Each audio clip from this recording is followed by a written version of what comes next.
So these are the objectives of your module. So it's about the differentiate anabolism and your catabolism, explain the role of mitochondria in the metabolism, identify the principal compound of your metabolic pathways, which means parang introduction with your aerobic and anaerobic respirations, which is on the last part after your heredity.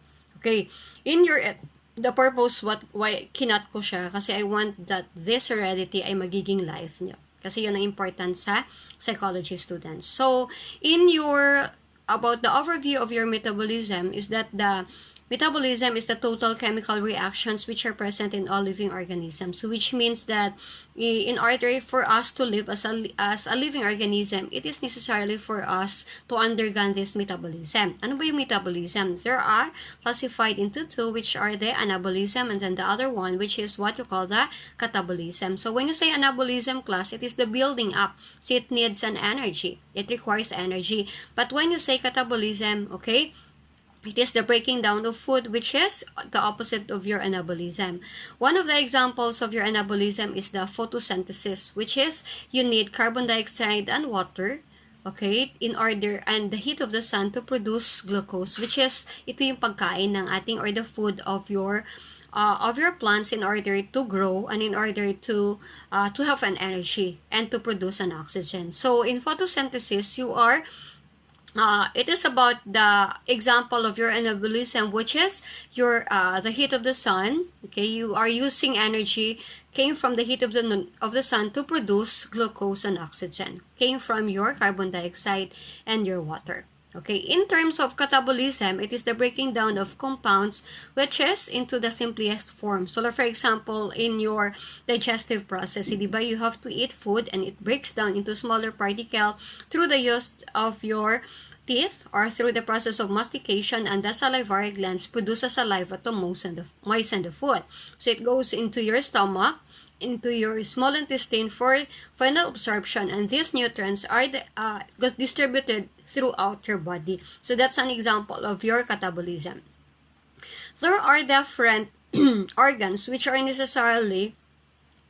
included in your metabolic processes. So, for example, your liver. Diba, your insulin is the one that produces hormones, which is either glucagon or your pancreas is an organ that produces hormones, which is either insulin or glucagon. So if there is an increase of glucose in your bloodstream, it produces a hormone, which is insulin. And this liver is the one that helps you to convert this excess glucose into a stored energy, which is what you call the glycogen. Okay, it says here that the liver is the organ center of your metabolism. So the organ maintains the blood glucose levels and regulate the glucose concentration in the blood. Okay, so this is about to convert liver excess glucose into a stored energy, which is known as your glycogen, which is from your glucose 6-phosphate into the glucose. So makikita nyo ito in your glycolysis process under the last module. It is also known as the organ to synthesize fatty acids, cholesterol, and bile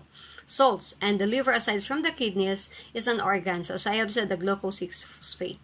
Your brain, diba? Like for example, pag ma-overdrain kayo, so your glucose, your stored energy, or your glucose is the primary fuel para, di ba, yung ginagawa nyo kumakain kayo.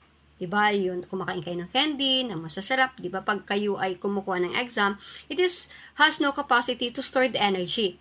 Okay, ang stored energy kasi ay nasa katawan natin through your adipose tissues, diba? So, ino-convert yan into glucose pag ito ay may starvation or kinakapos tayo. And this is what you call the glucose, which is used by your brain as your primary fuel. The muscle also is used for glucose from the stored energy known as glycogen. Like for example, when you are doing exercises. Okay? Sabi nila, your fatty acids, your fats are naka-convert into stored energy, at makikita yan not only about in your adipose tissue but also in the fats sa inyong braso, diba? So during exercises or pag nagbi-built-in kayo or nag-lift kayo ng mga bagay, fats is converted into muscle. Why? Kasi your muscle ay consuming ng glucose from the stored energy known as your glycogen. So, the normal metabolism versus abnormal metabolism. So, it is already here about the starvation. Pag nagugutom tayo, we are kumukuha tayo ng ating glucose supply from our stored energy. So, maaari sa ating braso or sa ating adipose tissue or on the different parts na nagpo-produce ng fatty acid or ng stored energy.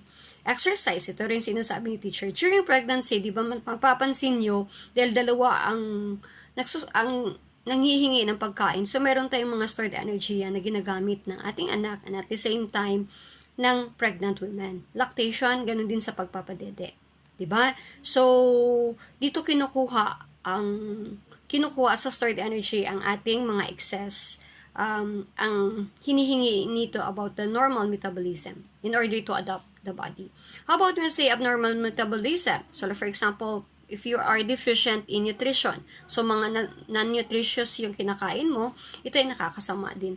About when you say the enzymes deficiency, so your enzymes came from protein, di ba? Napoproduce ng enzymes ang inyong protein. So, hindi maganda yung metabolic activity niya if na deactivate yung inyong enzymes, di ba? Abnormal secretion of your hormones, so for example, pag may problema kayo sa thyroid nyo, di ba yung metabolism nyo naapektuhan din? Why? Because there is an abnormal release of the hormones inside your body. So, the action of your drugs and your toxins. So, yun ay pang-racing na talaga with the last part. Chemical reactions of metabolism are organized in a metabolic pathway. So, bibilisan ko lang klasa kasi detailed naman to siya. Your adenosine triphosphate or your ADP, this is a universal energy currency of the cells. So, it is converted, diba? During the release of energy is that your ATP is converted into ADP. So, kung napapansin niyo yan. Tapos, pag nagsustored naman kayo, this ADP is converted to ATP. Okay? I think sa inyong last motion. So, ibabalansin nyo yung energy nyo. So, for example, pag sobra yung sorry class, sobra yung inyong kinoconsume, ang inyong kinakain kaysa sa inyong nililikot. Diba yung mga, ang kanilang trabaho ay nakaupo lang, diba hindi sila nag-excess, hindi sila nag-convert into heat energy. Hindi sila nag-release ng energy. Diba? So, nagsustored na sila ng energy. So, pag storing lang ang ginagawa niyo, class, so it causes obesity. Diba? Hindi kayo nagbe-burn ng fats. So, when you say emaciation, it is the intake of the metabolic fuels is consistently lower than the energy consumed. Which means, class, na this is an opposite of obesity. So, yung kapayatan, yung parang kulang sa nutrition or wala kang pagkain na makakain. Okay? So, naubos na yung stored energy mo, then this can cause emaciation or pagkapayat or mabilis ang inyong metabolic process. So, the role of mitochondria in your metabolism. So, as we all know that the powerhouse of your cell is your mitochondria. Diba? In your glycolysis process, during Krebs cycle or in order to produce more ATPs, diba? It needs to enter into the mitochondria, which is the powerhouse of the cell. Why? Kasi meron doon structure inside the mitochondria para makapag-produce ng more ATPs. That is the reason why your mitochondria known as the powerhouse of your cell. Kasi pag mas lalong papasok doon, it produces more ATPs. Okay? So, the structure of your mitochondria, it's here.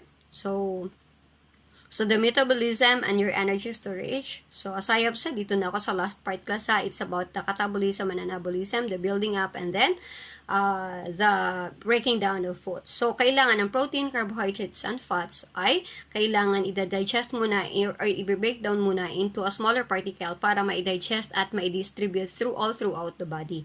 And also, anabolism is that this smaller particles ay kailangan i-build para